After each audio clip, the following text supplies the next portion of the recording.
The part in you that is suffering over this doesn't want you to stop suffering over it. The part that is bothered by it wants you to remain bothered by it and will try and do everything it can to keep you bothered by it. The ego structure finds great purpose in being bothered. The ego structure would rather suffer than have nothing to suffer over. And you might recognize this in the way that the mind wakes up in the morning and starts immediately looking for problems. And I'm not saying that this is wrong or it shouldn't be this way. This is what it does. It looks for, let's say, a form of validation. And when the ego is pissed off about something, it's validating. And again, I'm saying all of this not as if there isn't also a space of doing something.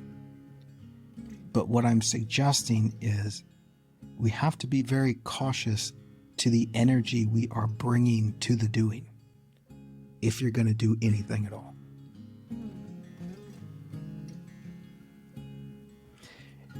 Because ultimately what you're contributing is an energy.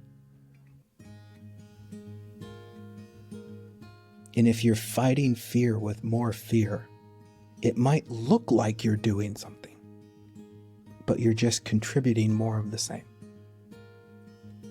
And then what I want you to do as well, because you mentioned this, in some way you mentioned this, that your apparent inability to solve the problem results in some form of self-judgment. And I want you to take an honest look at how much of this internal discord is made up of self-judgment.